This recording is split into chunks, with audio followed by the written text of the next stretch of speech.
윤석열 대통령이 양국관리법 개정안은 전형적인 포퓰리즘 법안이라며 거부권을 행사했습니다. 대통령 거부권 행사는 7년 만입니다. 야당은 농민 배신이라며 재의결 추진을 예고했습니다. 봄비가 내리면서 전국에 발생한 대형 산불들이 대부분 꺼졌습니다. 공장부터 주택과 축사까지 삶의 터전들은 잿더미로 변했습니다.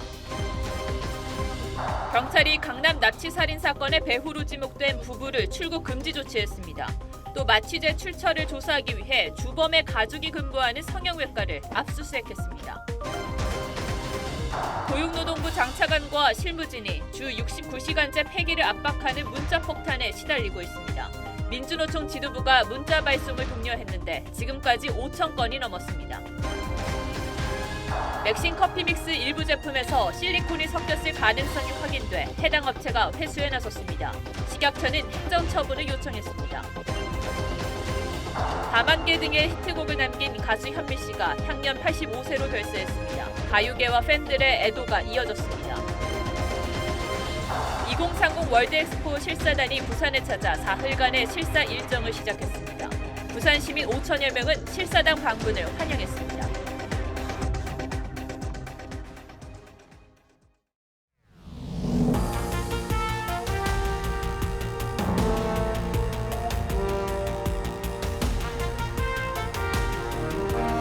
시청자 여러분 안녕하십니까? 뉴스9의 신동욱입니다. 민주당 주도로 처리된 양곡법 개정안에 대해서 예고했던 대로 윤석열 대통령이 재의 요구, 즉 거부권을 행사했습니다. 윤 대통령의 거부권 행사는 취임 후 처음 있는 일이고 지난 2016년 박근혜 전 대통령 이후 7년 만입니다. 거부권은 대통령이 국회 입법권을 제한하는 것인 만큼 정치적 부담이 적지 않고 그래서 매우 신중하게 행사해온 것입니다. 하지만 이번 경우는 농촌 발전에 도움이 되지 않는 전형적인 포퓰리즘 법안이라는 게 정부의 판단입니다. 의석 구조상 민주당이 공언한 재의결은 사실상 불가능해 보이지만 양곡법을 시작으로 거대 야당의 일방 처리와 대통령의 거부권 행사가 반복되는 대치 전선이 형성될 가능성이 높아졌습니다. 오늘 뉴스9는 홍현주 기자의 보도로 시작하겠습니다. 국무회의를 주재한 윤석열 대통령은 양국관리법 개정안이 제대로 된 토론 없이 거대 야당에 의해 일방 통과된 포퓰리즘 법안이라고 비판했습니다. 농업인과 농촌 발전에도 전혀 도움이 되지 않는 전형적인 포퓰리즘 법안입니다. 국무회의에서 제2요구안이 의결되면서 양국법 개정안은 다시 국회로 넘어가게 됐습니다. 개정안은 쌀이 3% 이상 초과 생산되거나 쌀값이 전년보다 5% 이상 하락할 때 정부가 시장 가격으로 매입하도록 규정하고 있는데 정부는 이 법이 시행되면 쌀 생산이 늘어나게 돼 쌀값이 떨어지게 되고 결과적으로 농가 발전에도 도움이 안 된다는 입장입니다. 남는 쌀을 강제로 수매하게 함으로써 끊임없이 생산 과잉이 생기고 생산 과잉을 통해서 가격이 하락하는. 대통령실은 문재인 정부 당시 홍남기 경제부총리도 부작용이 우려된다며 법 개정에 반대했다고 지적했습니다. 제2요구된 법률안이 다시 본회의를 통과하려면 재적의원 과반 출석에 3분의 2 이상 찬성해야 하지만 국민의힘 의원이 115명으로 3분의 1을 넘어 법안은 폐기 수순을 밟을 것으로 보입니다. 양곡법 이외에 노란봉투법과 방송법 개정안 등도 일방 처리와 거부권 행사로 이어질 가능성이 높아 거대 야당과 새 정부는 앞으로도 계속 극심한 충돌을 빚을 것으로 보입니다. TV조선 홍현주입니다. 윤 대통령의 거부권 행사에 민주당은 곧바로 용산 대통령실 앞으로 달려가 항의했습니다. 어제 국회에서 삭발식을 연 것을 비롯해 최근 일주일 동안 벌써 세 번째 장외투쟁에 나선 건데 오후에 열린 대정부 질문에서도 야당의 공세가 여기에 집중되면서 공방이 이어졌습니다. 이어서 정민진 기자가 보도합니다. 오늘 오전 용산 대통령실 길 건너편에서 민주당 박홍근 원내대표를 비롯한 의원 20여 명이 현수막과 피켓을 들고 구호를 외칩니다. 윤석열을 규탄한다! 규탄한다! 규탄한다! 규탄한다! 양곡관리법을 쌀값 정상화법, 남는 쌀 방지법이라 부르며 대통령의 거부권 행사를 맹비난했고 정청래 최고위원은 이제 국민이 대통령에 대한 거부권을 행사해야 한다고 했습니다. 민생 입법을 거부한 최초의 대통령이 되었습니다. 국회를 겁박해서 통법부로 전락시키려는 국회 입법권에 대한 정면 도전입니다. 대정부 질문에서도 야당의 공세가 이어지면서 여야 의원들 사이 수차례 고성이 오갔습니다. 오직 했으면 후쿠시마 명제는 사주고 우리 쌀은 못 사주냐, 그런 한탄이 있겠습니까? 정말 그거는 농민에게 좋은 정책이 아닙니다. 자, 민주당은 재의결을 추진하겠다고 했지만 여당은 악법에 동의할 수 없다는 입장이어서 통과가 불가능합니다. 동일한 내용의 법안을 발의하겠다는 움직임까지 보이고 있습니다. 그런 정치적인 의도라고밖에. 그러한 정책은 정말 우리 국회에서 최대한 억제되어야 된다. TV조선 정민진입니다. 대통령이 국회가 통과시킨 법안을 거부하는 건 위험한 일인 동시에 정치적 승부수이기도 합니다. 삼권 분립을 무너뜨리는 일이니까요. 하지만 지금의 국회 상황을 보면 이 위험한 일이 앞으로 자주 발생할 것 같은 불안한 생각을 지우기 어렵습니다. 그 이유를 따져보겠습니다. 자, 홍영 기자, 역대 대통령들은 이 거부권을 얼마나 자주 사용했습니까? 네, 이전까지 모두 66차례였는데요. 이 가운데 45건이 이승만 전 대통령 때였습니다. 예. 그 뒤로는 확 줄어서 여서야대 정국이었던 노태우 전 대통령 때 7차례, 이 노무현 전 대통령 때 6차례 거부권을 행사했고, 이 최근 들어서는 새 정권을 합쳐서 3건에 그쳤습니다. 예, 물론 당연한 얘기겠습니다만 여소야대 정국에서 많이 사용이 됐군요. 네, 대부분이 그렇지만 이 집권 여당이 과반을 차지한 경우도 있었습니다. 이 박근혜 전 대통령은 2015년 국회법 개정안에 거부권을 행사하면서 이 당시 여당인 새누리당 원내대표였던 유승민 전 의원을 이 배신의 정치로 낙인 찍었습니다. 그 뒤 2016년 새누리당이 총선에 참패하고 또 한 번 거부권을 행사했습니다. 이명박 전 대통령은 임기를 한 달 앞두고 여야가 통과시킨 택시법의 거부권을 행사했는데요. 이 당시의 여당은 친이가 아닌 친박계가 장악한 상태였습니다.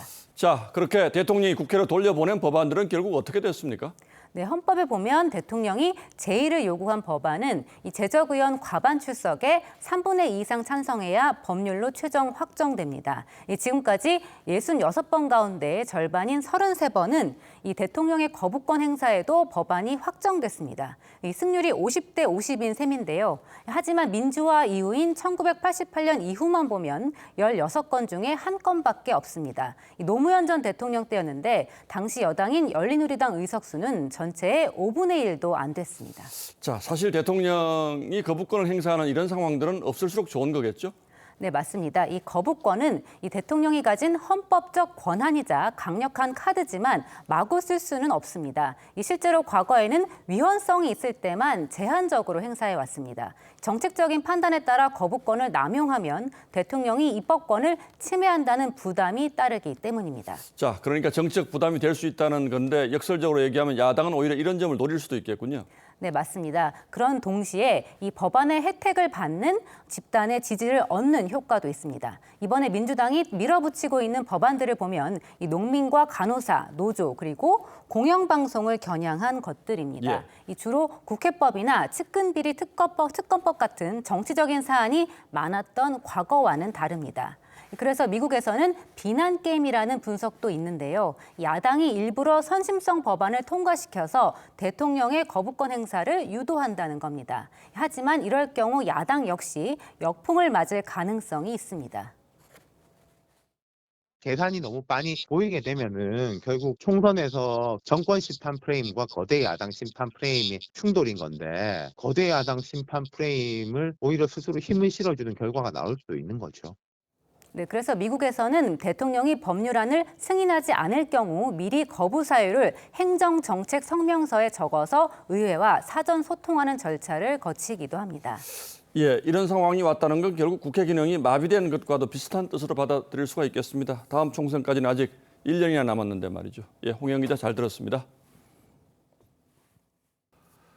국회에서는 경제 분야 대정부 질문이 있었는데 여기서도 한일 외교 문제를 둘러싼 충돌이 빚어졌습니다. 특히 민주당은 어제 한덕수 총리가 강제징용 피해배상 문제를 돌덩이라고 표현한 걸 문제 삼았는데 한 총리는 의도적인 곡해라고 반박했습니다. 여러분은 어떻게 들으셨는지 모르겠습니다. 다시 한번 들어보겠습니다. 황병준 기자입니다. 발단은 어제 한덕수 국무총리가 한일 정상회담은 미래를 위한 결단이라고 설명하다가 쓴 돌덩이 표현이었습니다. 큰 돌덩이를 치웠고 이제 그러한 돌덩이를 치운 노력을 토대로 해서 이제 하나하나를 다 논의하고 해결하는 방향으로. 야당은 시작부터 강제동원 피해자를 돌덩이라고 비하했다며 사과를 요구했고 한 총리는 한일 관계 악화를 해결했다는 취지라며 의도적 곡해라고 반박했습니다. 강제동원 피해자의 권리를 돌덩이로 아닙니다. 표현합니까? 제가 어떻게 대한민국 국민에 대해서 돌덩이라고 얘기할 수가 있습니까? 그렇게 곡해하지 마세요. 여야 의원들까지 가세하면서 회의가 한때 중단되기도 했습니다. 오만한 변명이었습니다. 잘못 오해하신 겁니다. 제가 답변할 필요 없어요. 의원님들은 의석에서 경청해 주시기 바라고요. 똑바로 얘기하는 게 중요한 게 아니라 똑바로 듣는 게 더 중요합니다. 독도 문제와 후쿠시마 오염수를 두고도 설전이 이어졌습니다. 독도는 우리 땅이죠, 그죠? 당연하죠. 당연하죠. 오염수 방류의 여지를 주면요, 바로 그 다음 수순은 방사능 수산물 수입이에요. 그렇지 않습니까? 수산물에 대해서는 여러 번 밝혔습니다만 이것은 저희가 수입할 그러한 생각이 현재로서 없다 하는 말씀입니다. 한편 민주당 의원 4명은 모레 후쿠시마 방문을 강행하기로 했습니다. 도쿄 전력을 찾아 오염수 관련 자료를 받고 일한 의원연맹을 만난다는 계획인데 연맹 측은 만남 자체를 거절했습니다. 여당은 광우병 괴담 때처럼 선동하고 있다고 비판했습니다. 사회 갈등과 대립을 키워서 정치적 이득을 취하려는 민주당에 대한 엄정한 평가가 있게 될 것으로 확신합니다. TV조선 황병준입니다. 최근 연이은 실언으로 물의를 빚고 사과까지 했던 국민의힘 김재원 최고위원이 제주 4.3 추념식을 광복절보다 격이 낮은 기념일이라고 했다가 또 논란에 휩싸였습니다. 논란이 커지자 김 최고위원은 한 달간 모든 활동을 중단하고 자숙기간을 갖기로 했습니다. 고이동 기자가 보도합니다. 윤석열 대통령의 제주 4.3 추념식 불참에 대한 야당 비판이 계속되자 국민의힘 김재원 최고위원은 대통령은 3.1절과 광복절엔 매년 참석한다면서 4.3 추념식은 이보다 조금 격이 낮은 기념일 내지 추모일이라고 말했습니다. 4.3 기념일은 이보다 조금 격이 낮은 기념일 내지 추모일인데 무조건 대통령이 참석하지 않은 것을 공격하려는 자세는 저는 맞지 않다고 봅니다. 주요 국경일에는 대통령이 매년 참석하지만 4.3은 기념일이기 때문에 대통령이 무조건 참석할 필요는 없다는 건데 당장 여권에서부터 비판이 나왔습니다. 홍준표 대구시장은 입만 열면 실언을 한다며 김 최고위원의 방송 출연을 정지시켜야 한다고 했고 김기현 대표도 국민 정서에 어긋나는 언행에 대해선 응분의 책임을 묻겠다며 공개 경고했습니다. 민주당은 시대착오적 망언이라며 최고위원 사퇴를 요구했습니다. 시대착오적인 감 떨어진 막말이 일상인 김재원 최고위원에게 어울리는 자리는 집권 여당의 최고위원이 아닌 극우 유튜버입니다. 이에 대해 김 최고위원은 국경일과 경축일, 기념일의 차이를 설명한 언론 보도를 참고한 것이라며 당분간 공개 활동을 모두 중단하고 자숙하겠다고 했습니다. TV조선 고이동입니다. 공방은 헌법재판소에서도 있었습니다. 우리 헌정 사상 처음으로 장관에 대한 탄핵 심판이 열린 겁니다. 다시듯 이태원 참사 대처를 문제 삼아 야당이 이상민 행안부 장관 탄핵안을 통과시켰고 오늘 헌재에서 첫 심리가 열렸습니다. 여기선 어떤 주장이 오갔는지 주원진 기자가 자세히 들어봤습니다. 국회가 이상민 장관 탄핵 소추안을 가결한 지 2달 만에 열린 준비기일. 국회 측과 이 장관 측은 시작부터 날선 공방을 벌였습니다. 국회 측은 이 장관이 헌법상 재해를 예방하고 국민을 보호할 의무를 저버렸다고 주장했습니다. 게다가 헬로윈 참사라는 재난 상황에서 제대로 지휘 통제를 안 했고 사후에는 섣부른 언행으로 책임까지 회피하려 했다며 파면을 요청했습니다.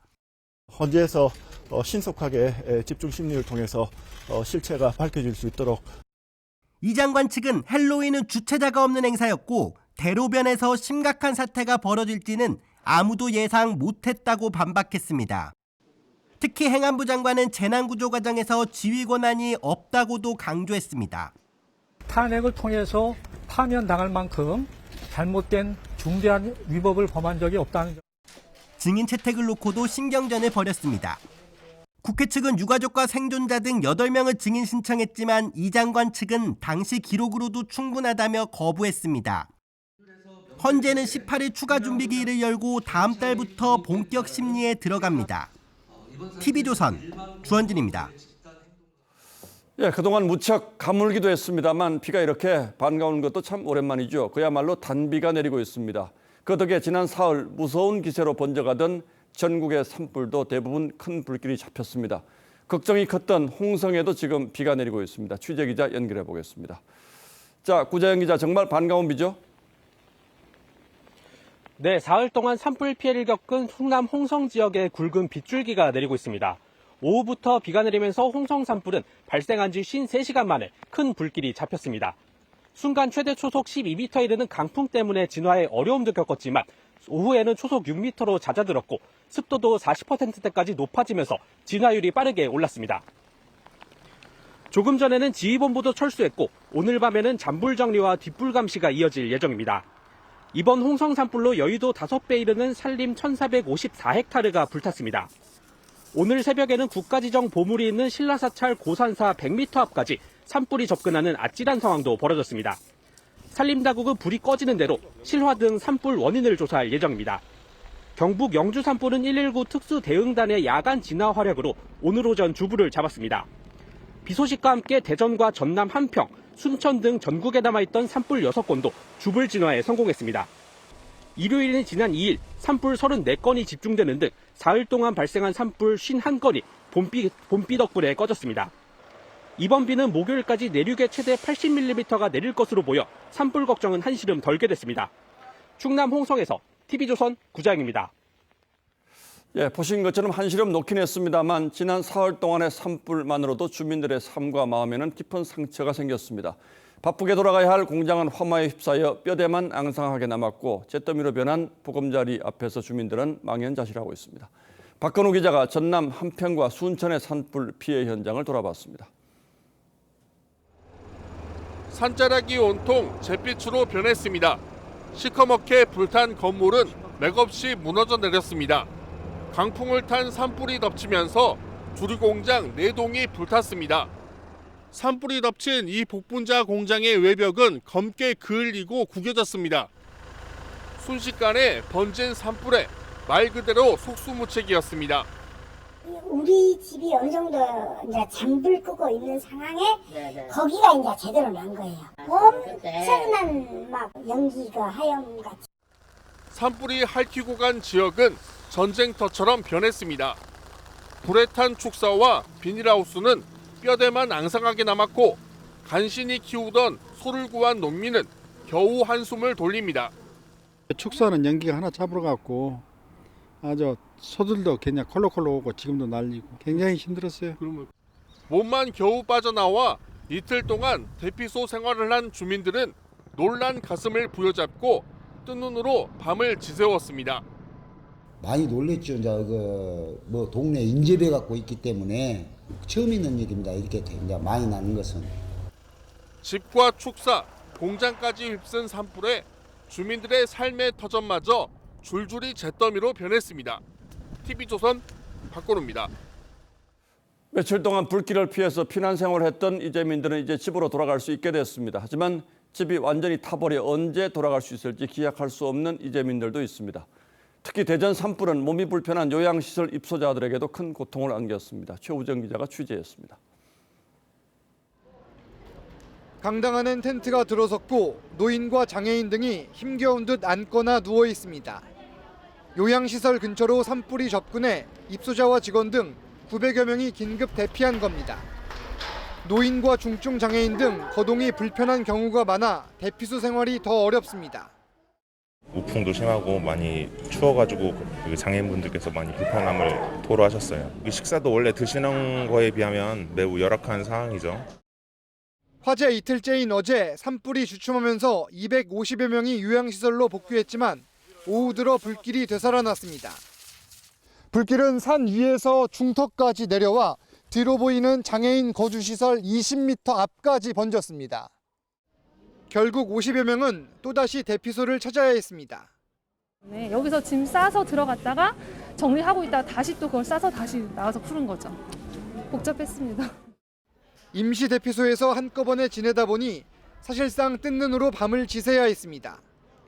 다 같이 있다 보니까 잠도 잘 못 자고 시끄럽기도 하고 피곤하고 너무 불편하고 빨리 집에 가고 싶고. 대전 산불도 주부를 진화하면서 대피소를 전전하던 요양시설 입소자와 직원들의 피란 생활도 사흘 만에 끝났습니다. TV조선 최우정입니다. 서울 강남에서 발생한 납치살인 사건 수사가 속도를 내고 있습니다. 경찰은 범행에 사용된 수면 마취제 출처를 확인하기 위해 한 병원을 압수수색했고 추가로 2명을 출국 금지 조치했습니다. 이 2명은 부부관계인데 이 사건을 청부한 것으로 의심하고 있습니다. 먼저 전정원 기자입니다. 경찰 수사관이 박스를 들고 병원으로 들어갑니다. 강남 납치 살해 사건의 주범 A씨의 아내가 근무하는 곳입니다. A씨는 사건 발생 사흘째인 지난달 31일 이 건물 옥상에서 아내와 함께 있다 경찰에 붙잡혔습니다. 이틀 연속 왔다 어제는 이제 검거되고. 납치 살해 일당이 범행에 사용한 차량에선 수면 마취제 성분이 든 주사기가 발견됨에 따라 이 병원에서 마취제를 처방한 건지 확인하려는 겁니다. 압수수색 대상이 무엇인가요? 주사기 반출 내용 압수하셨나요? 경찰은 최근 A씨 아내를 참고인 신분으로 불러 조사했고 이미 구속된 일당 3명 외에 범행 직전까지 가담한 혐의를 받는 또 다른 공범에 대해서도 구속영장을 신청했습니다. 경찰이 주목하는 건 청부 살해의 가능성입니다. 구속된 피의자들이 A씨와 같은 회사에서 일했던 40대 B씨 부부가 A씨에게 4천만 원을 건넸다고 진술함에 따라 납치교사 가능성을 수사 중인데 우선 이들에 대해 출국금지 조치했습니다. A씨와 B씨 부부는 과거 가상화폐 투자 문제로 피해 여성과 송사를 벌이는 등 갈등을 겪은 것으로 파악됐습니다. TV조선 전정원입니다. 이번 사건은 관련 인물이 많고 관계도 복잡하게 얽혀 있죠. 간략히 보면 주범인 A씨와 피해자 그리고 출국 금지를 당한 부부는 원래 같은 코인 업체에서 근무를 했습니다. 이후 A씨와 피해자는 코인에 투자했다가 손해를 받고 이 돈을 되찾으려고 함께 이 부부로부터 돈을 뺏기도 했습니다. 손을 잡았던 이 두 사람이 지금은 피해자와 가해자가 이런 사이가 된 건데요. 코인을 둘러싸고 무슨 일이 있었던 것인지 정은아 기자가 정리했습니다. 강남 납치 피살 사건의 피해자 A씨와 피해 여성의 관계는 2020년으로 거슬러 올라갑니다. 두 사람은 이번 범행을 교사한 것으로 알려진 B씨 부부와 같은 코인 업체에서 일했습니다. 이들은 B씨 부부 권유로 가상화폐에 투자했는데 가격이 폭락하면서 갈등이 시작됐습니다. 8천만 원 이상 투자금을 날린 두 사람은 보상을 받는다며 2021년 B씨 부부를 찾아가 1억 9천만 원어치 가상화폐를 빼앗았고 이로 인해 A씨는 경찰에 입건되기도 했습니다. 이때만 해도 둘은 동지였고 피해자는 A씨에게 2천만 원가량 지원한 것으로 전해졌습니다. 그런데 금전 지원이 끊어지자 A씨가 B씨 부부 쪽으로 돌아선 것으로 알려졌습니다. 손절을 해서 더 이상 돈을 안 주니까 돈을 주기 시작한 거야. B씨 부부에 편유된 A씨는 착수금 4천만 원을 받고 피해자 납치를 계획하고 행동 대원을 끌어모았습니다. 그리고 지난달 29일 밤 서울 강남에서 납치해 살인극을 벌였습니다. 일당은 피해자를 납치해 가상화폐 등을 빼내려 한 것으로 파악됐습니다. 경찰은 내일 신상공개위원회를 열고 구속된 일당 3명 신상을 공개할지 결정합니다. TV조선 정은아입니다. 대장동 사업 뇌물 혐의로 기소된 정진상 전 실장 재판에서 유동규 전 본부장의 진술 조서를 놓고 공방이 벌어졌습니다. 유 전 본부장은 마음을 바꿔서 진술을 번복한 바 있죠. 정 전 실장 측은 변심 이전의 진술조서를 검찰이 일부러 제출 안 했다고 주장했고 검찰은 낼 자료는 모두 냈다며 재판에 지연시킨다고 반박했습니다. 황민지 기자입니다. 대장동 뇌물 혐의로 기소된 정진상 전 실장의 두 번째 재판. 정 전 실장 측은 유동규 전 본부장이 소위 변심하기 전에 검찰에 진술한 조서가 법원에 제출되지 않았다며 문제를 제기했습니다. 유 씨 진술 변화를 알 수 없어 방어권 행사가 어렵다는 겁니다. 유 씨는 지난해 9월 이재명 대표 측이 이른바 가짜 변호사를 자신에게 붙여준 뒤 마음을 바꿔 이 대표 측에 불리한 진술을 쏟아내기 시작했습니다. 실제로 검찰은 대장동 보유 사건 조서 중에 일부는 또 선택적으로 증거로 제출하였습니다. 하지만 검찰은 지난해 7월 수사팀 개편 이후 작성된 수사 기록은 모두 냈다며 현 수사팀이 수사하지 않은 기록까지 제출하라는 거냐며 반박했습니다. 그러면서 이제 와서야 이 문제를 제기하는 건 재판을 지연시키려는 의도가 아니냐고 따졌습니다. 양측 공방이 이어지자 재판부는 당사자인 유 씨 측에 진술 번복 전 조서 제출을 요청했습니다. 대장동 초기 모든 의혹을 부인하던 유 씨는 지난해 10월부터 이 대표 측근인 정 전 실장과 김용 부원장에게 불법 자금을 건넸다고 진술했고 두 사람은 모두 구속 기소됐습니다. TV조선 황민지입니다. 고용노동부 장관과 차관 그리고 실무진이 어제부터 문자 폭탄에 시달리고 있습니다. 주 69시간제 폐기를 요구하는 문자를 민주노총이 조직적으로 보내고 있는 겁니다. 하루 사이 5천 건이 넘었습니다. 정치인도 아닌 행정관료에게 문자 폭탄은 처음 있는 일인데 어떻게 생각하시는지요? 이태희 기자입니다. 민주노총 조합원들이 이정식 고용노동부 장관에게 보낸 문자 메시지입니다. 주 69시간제가 과로사를 조장한다며 즉각 폐기하라는 내용입니다. 민노총은 문자를 자동으로 발송하는 별도 홈페이지까지 만들어 참여를 독려하고 있습니다. 어제 오후부터 현재까지 3명을 합해 5천 건 넘는 문자가 쏟아졌습니다. 지금 몇백 개씩 막 날라오고 이런 장관님 핸드폰 번호가 이렇게 행정관료를 대상으로 한 문자 폭탄은 전례 없는 일입니다. 업무에 혼란을 줄 수도 사생활을 침해하고 통신의 자유를 침해하는 것이기 때문에 문자 폭탄은 정치권에서도 폭력적 가학행위라는 비판을 받고 있습니다. 내용이 어떻든 간에 다른 사람을 폭력적으로 가학행위를 하는 것은 추출해야 될 행태입니다. 주 69시간제는 윤석열 대통령이 개정을 지시해 현재 고용부가 수정안을 마련 중입니다. TV조선 이태희입니다. 북한 공작원의 지령을 받고 반정부 활동을 한 혐의로 민주노총의 일부 전현직 간부들이 구속돼 있죠.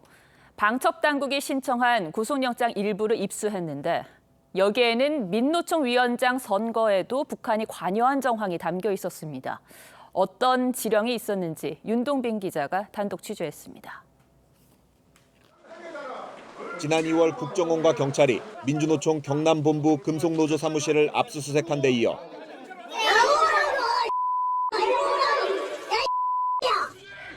지난달 말 민노총 간부 A씨를 포함해 전 현직 관계자 4명이 국가보안법 위반 혐의로 구속됐습니다. 이제는 하다하다 간첩노조라며 해산시키겠다고 합니다. 당시 방첩당국이 신청한 구속영장에 따르면 해외에서 북한 노동당 산하 대남 공작원을 3차례 만난 A씨는 민노총 위원장 선거 약 8개월 전인 지난 2020년 5월 7일 선거 관련 자료를 수집하라는 지령을 받았습니다. A씨는 이후 9월 29일 위원장에 출마한 4명의 후보 동향과 성향을 정리해 북한에 보고했는데 여기엔 민족해방, NL계열 모임인 전국회의에서 경기 동부연합 출신 양경수를 만장일치로 민노총 위원장 후보로 결정했다는 내용도 담겼습니다. 내란 음모 혐의로 징역 9년형을 받은 이석기 전 통합진보당 의원이 경기 동부연합 출신입니다. 북한은 약 열흘 뒤 지령문을 보내준 선거 관련 동향 자료는 참고가 많이 됐다고 평가했고 다시 한 달여 뒤에 12월 선거에 대한 사회적 관심을 고조시키고 자주계열 후보가 당선되는데 유리한 환경을 조성하라고 지시했습니다. 실제 선거에서 NL계인 양경수 위원장이 선출됐는데 방첩당국은 북한이 민노총 선거에 관여한 것이 확인된 것이라고 설명했습니다. TV조선 윤동빈입니다. 우리가 흔히 마시는 커피 믹스 제품에서 실리콘이 검출돼 제조사가 회수에 나섰습니다. 업체는 인체에 큰 영향은 없다고 설명하지만 커피 드실 때 주의하는 게 좋겠습니다. 윤재민 기자입니다. 사무실 한켠에 놓인 노란 포장의 믹스커피. 국민 믹스커피라 불릴 정도로 인기가 많은 맥심 모카골드입니다. 그런데 제조사인 동서식품이 일부 제품을 리콜한다고 발표했습니다. 커피 믹스 안에서 실리콘이 발견됐기 때문입니다.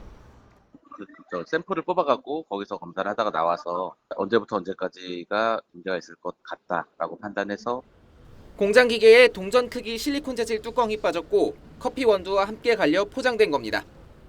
리콜 대상은 창원과 인천 공장에서 생산된 제품으로 유통기한이 내년 9월까지인 일부 제품들입니다. 리콜 대상인지 확인하려면 유통기한과 제조 공장을 확인해야 하는데 상자가 없는 낱개 포장 제품은 확인이 어렵습니다.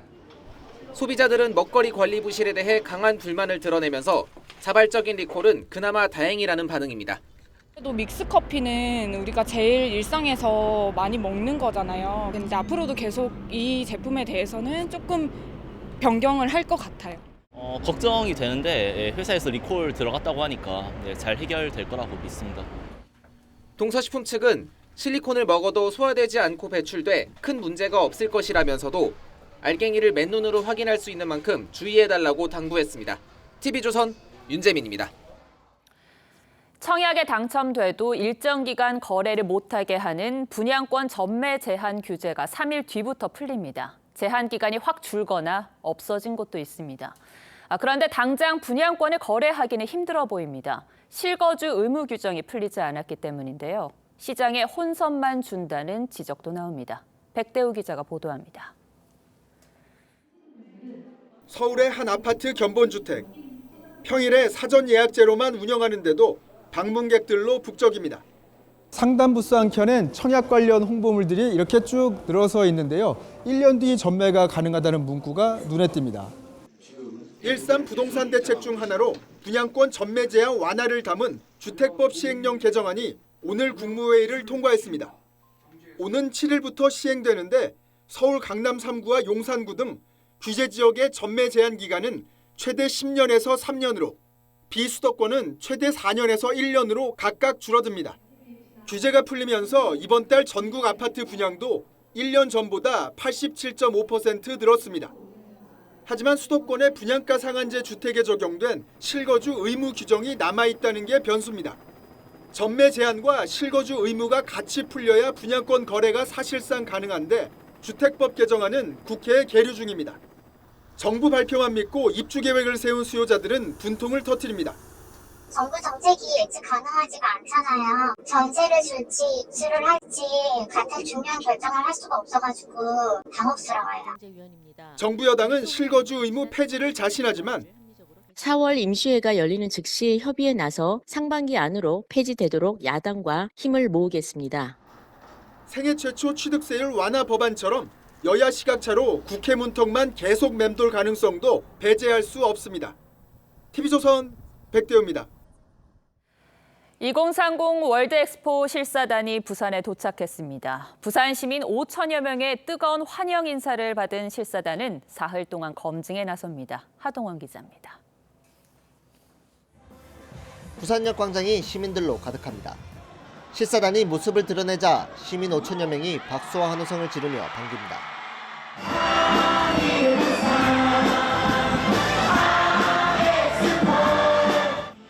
부산 시민들은 축제처럼 흥겨운 분위기를 연출하며 엑스포 유치 염원을 전달했습니다. 너무 즐겁고 재밌게 지금 보고 있는 것 같습니다. 부산의 많은 매력들을 알고 가실 수 있는 기회가 되었으면 좋겠다고 생각합니다. 실사단 일행은 뜨거운 환영 열기에 놀란 듯 사진을 찍으며 시민들이 마련한 행사를 즐겼습니다. 파트리슈 페이트 실사단장 등은 팝스타가 된 것 같은 감동을 받았다고 말한 것으로 전해집니다. 환영 행사를 마친 실사단은 울수도 생태공원을 먼저 방문했습니다.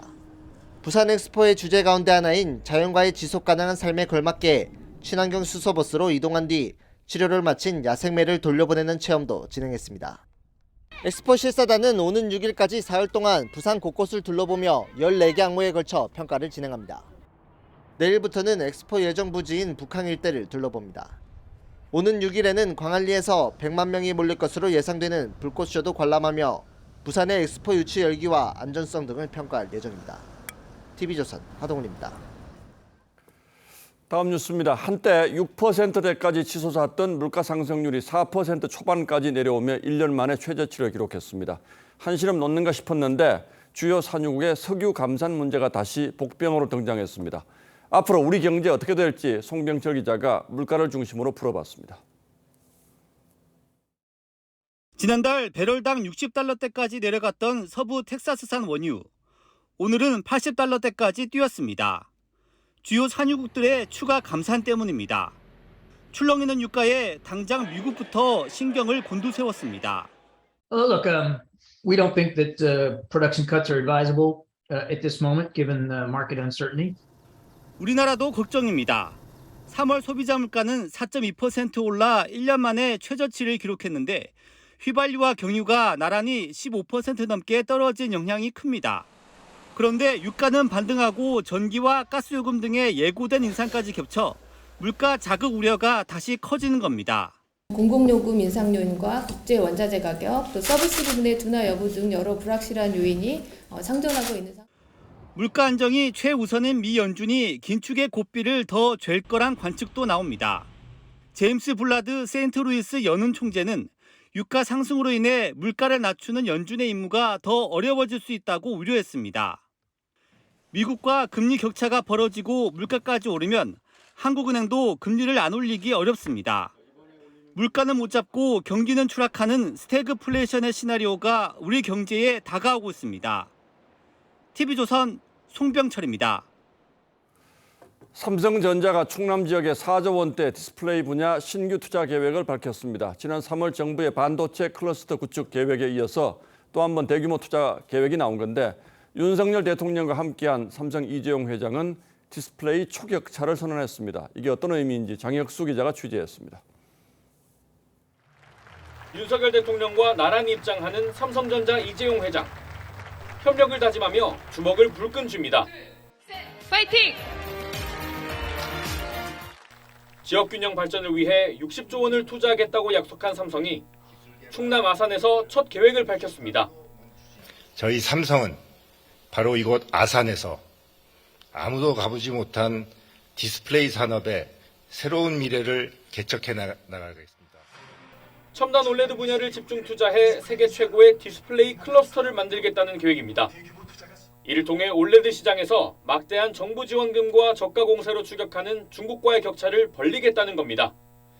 그러면서 첨단 산업 발전과 지역 균형이라는 두 마리 토끼를 모두 잡는 데 의미를 뒀습니다. 삼성의 초격차 계획에 정부도 화답했습니다. 윤석열 대통령은 세계 최초로 올레드 패널을 양산한 충남 지역 투자의 의미를 강조하며 정부가 글로벌 기업 유치에 나서 적극 지원하겠다고 밝혔습니다. 국제 분업 체계에서 부가가치가 큰 첨단 산업 분야의 역량을 키워나가야 하고 이 분야에 과감한 지원과 투자가 이루어져야 합니다. 경기 용인의 300조 원대 반도체 클러스터 조성에 이어 한 달 만에 등장한 대규모 투자. 민관 합동 첨단 산업 육성 계획에 힘이 실리고 있습니다. TV조선 장혁수입니다. 사흘 앞으로 다가온 국민의힘 새 원내대표 경선은 수도권 4선 김학용 의원과 대구의 3선 윤재욱 의원 대결 구도로 치러지게 됐습니다. 나름대로 주장하는 이유가 있긴 한데 다만 지난 대표 선거 때와는 달리 윤심 논란은 쑥 들어갔습니다. 그 배경은 최민식 기자가 알아봤습니다. 경기 안성이 지역구인 4선의 김학용 의원은 내년 총선에서 수도권 바람몰이의 선봉장이 되겠다고 했습니다. 영남권 당대표와 수도권 원내 사령탑이라는 환상의 조합으로 총선의 최대 승부처인 수도권에서 선봉의 역할을 맡겠습니다.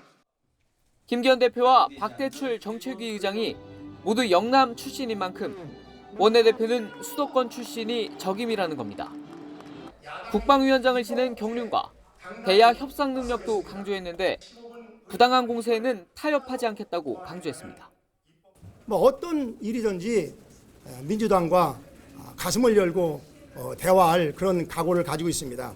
한 가지 좀 아쉬운 것은 후쿠시마 수산물에서도 나오는 것처럼 이거 좀 너무한 거죠.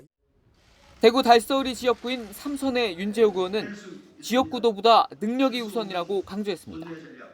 총선 승리는 지역 안배가 아니라 경험과 전문성을 갖춘 리더십의 결과물입니다. 특히 지난 대선 때 당 중앙선대본부 상황실장을 맡으면서 윤 대통령과 신뢰를 쌓아왔다는 점을 강조했습니다. 당사 야전 침대에서 숙식하며 선거 상황을 챙겼습니다. 실무진들의 보고와 건의 하나하나를 직접 챙겼고 이번 선거에는 윤심이 없어 표심은 안개 속입니다. 선거 초반에는 김학용 의원이 앞서는 게 아니냐는 평가가 많았지만 당의 구심점인 TK 지역 의원들이 윤재욱 의원에게 쏠리고 있어 투표함을 열어봐야 하는 상황입니다. TV조선 최민식입니다. 원로 가수 현미 씨가 향년 85세로 별세했습니다. 최근까지도 방송에 출연하며 활동을 해온 터라 갑작스러운 소식이었는데요. 가요계에선 애도가 이어졌습니다. 60년 넘게 국민들을 노래로 위로해온 고인의 삶을 이정민 기자가 정리했습니다.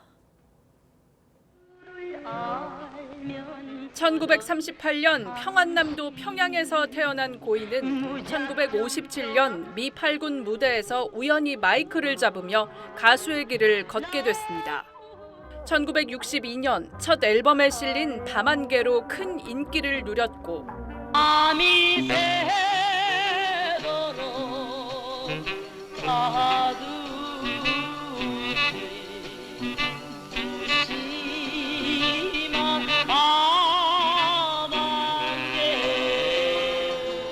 이후 발표한 떠날 때는 말없이, 몽땅 내 사랑, 이산가족의 아픔을 노래한 보고 싶은 얼굴까지 특유의 힘있고 호소력 짙은 목소리로 전쟁의 상처와 가난에 시달리던 국민들을 위로하며 최희준, 한명숙 등과 함께 60년대를 대표하는 가수로 손꼽혔습니다. 66년을 쉬지 않고 노래해온 고인은 최근까지도 방송과 공연 등 왕성한 활동을 해왔습니다. 남아저 은퇴하면 이제 60년대 가수는 다 없어지잖아. 그러니까 나는 악착같이 할 거야. 하지만 오늘 오전 서울 이촌동 자택에서 쓰러져 있는 것을 지인이 발견했고 병원으로 옮겨졌지만 끝내 숨졌습니다. 갑작스러운 사망 소식에 국내 가요계는 큰 슬픔에 잠겼습니다. 2월 24일 우리 가수협회 총회했었거든요. 그날도 너무 건강하시고 복로상 드렸거든요. 우리 오래오래 같이 노래해요. 네, 그랬거든요. 고인은 현재 중앙대학교 병원 장례식장에 안치돼 있으며 미국에서 두 아들이 귀국하는 대로 빈소가 차려질 예정입니다. TV조선 이정민입니다. 네, 방탄소년단의 멤버 지민의 첫 솔로곡이 빌보드 정상에 등극했습니다. 그룹이 아닌 가수 개인으로서는 처음인데요. 지민의 홀로서기가 성공하며 다시 한번 K-팝의 저력이 확인됐습니다. 이루라 기자입니다. 특유의 애절한 고음이 돋보이는 BTS 지민의 첫 솔로 음악 Like Crazy.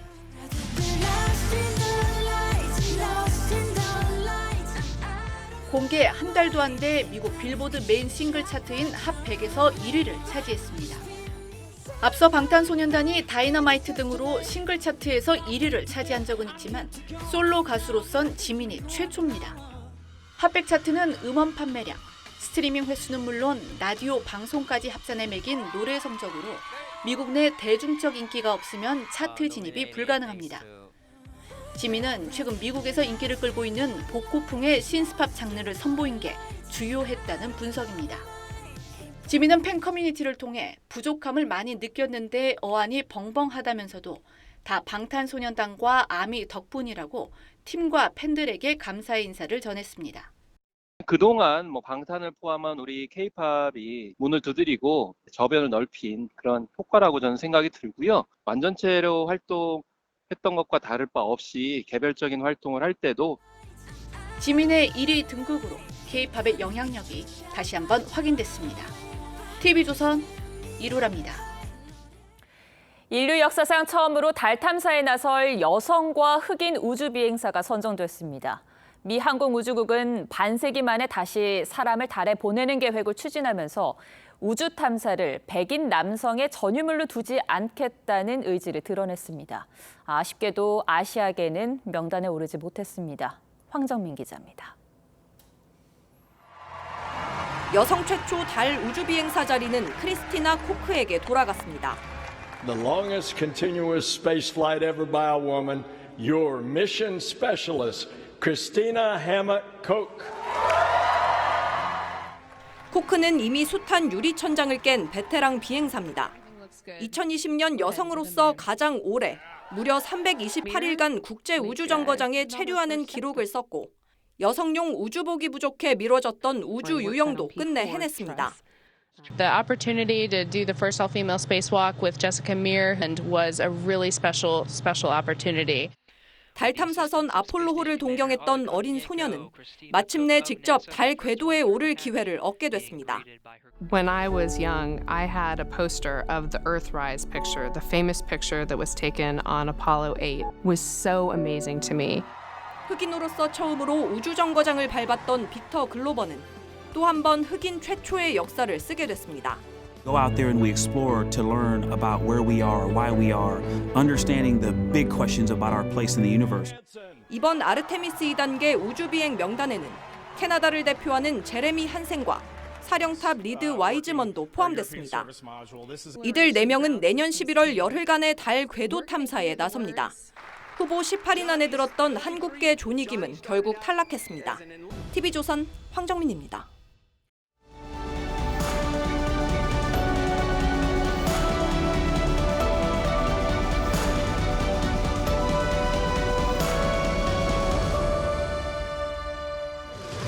Let me try, let's see if my credit card still works. 오바마 대통령이 백악관 인근 상가를 돌며 두 딸의 크리스마스 선물로 비디오 게임을 고릅니다. 반려견의 뼈다귀도 사죠. 가벼운 외출 같지만 사실 경호 차량과 경호원들이 주변을 통제하며 요란하게 움직입니다. 메르켈 독일 총리는 늘 동네 슈퍼에서 장을 봤습니다. 1유로짜리 동전을 넣고 카트를 꺼내 직접 밀고 다닙니다. 계산대 앞에 줄을 서고 직원도 손님도 별일 아니라는 듯 제각각 볼일을 봅니다. 경호원 2명은 멀찌감치 떨어져서 지켜볼 뿐이죠. 우리 대통령들도 시장을 즐겨 찾습니다. 물론 메르켈 같은 일상이 아니라 이벤트로 찾는 것이죠. 그런데 대통령이 방문하는 시장이 정치 노선에 따라서 갈리곤 합니다. 그 대표적인 곳이 대구 서문시장입니다. 보수의 심장으로 불리는 대구, 거기서도 성지로 통할 만큼 보수 정치인들의 발길이 잦습니다. 제가 어느 곳에도 우리 서문시장과 대구 시민 여러분들 생각하면 힘이 납니다, 여러분. 아무리 어려운 일이 있더라도 지금도 힘이 납니다. 엊그제 100주년을 맞은 서문시장을 윤석열 대통령이 7달 만에 다시 찾았습니다. 정치에 나선 뒤로 6번째, 대선 후보 때부터는 4번째 방문입니다. 시장에는 10,000명 넘는 인파가 몰렸다죠. 대통령이 걸어가며 인사와 악수를 나누느라 30분이 걸렸다고 합니다. 전날 순천 정원 박람회 개막식에서 공식 행사만 치른 것과는 사뭇 다른 분위기였습니다. 그런데 의외의 인물이 쓴소리를 했습니다. 일각에선 대통령의 멘토라고도 하고 이런저런 일이 있을 때마다 대체로 윤 대통령을 옹호해온 신평 변호사가 자전 서문시장 방문을 달콤한 늪이라고 했습니다.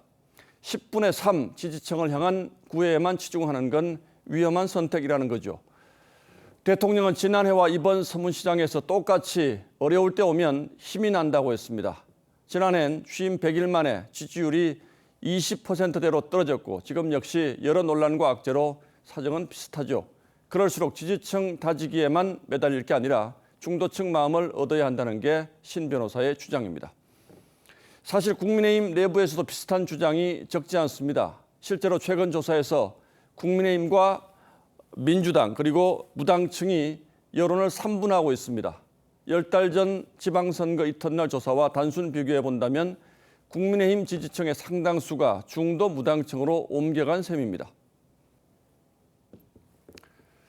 이제 여의도 제1당은 무당이라는 말도 허투루 들리지 않습니다. 여든 야든 지지층만 바라보는 적대적 정치로는 미래를 되돌아볼 수 없다는 엄중한 경고이기도 하고요.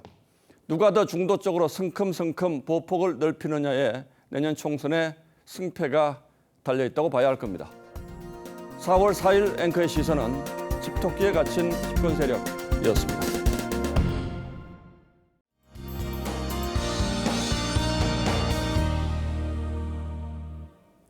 기다리던 단비가 내리고 있습니다. 모레 오전까지 전국에 비가 오겠는데요. 봄비치고는 양이 많겠습니다. 특히 남해안과 제주도에 집중호우가 쏟아지겠습니다. 제주에는 150mm 이상, 남해안에는 120mm 이상이 예상되고요. 그 밖의 지역은 최고 60에서 80mm가 오겠습니다. 비만 흠뻑 내리는 게 아니고요. 천둥, 번개, 강한 바람까지 동반되겠습니다. 호남과 제주에는 강풍특보가 내려졌고요. 순간적으로 시속 70km의 바람이 전국에 불겠습니다. 안전사고에 유의하셔야겠습니다. 비 덕분에 건조한 날씨는 해소되겠고요. 더위도 누그러지겠습니다. 내일 낮 기온은 인천과 서울이 16도, 광주와 대구는 17도를 보이겠습니다. 금요일부터는 다시 맑은 하늘을 보실 수 있겠습니다. 날씨였습니다. 예, 4월 4일 화요일 뉴스9는 여기서 모두 마치겠습니다. 시청해 주셔서 고맙습니다.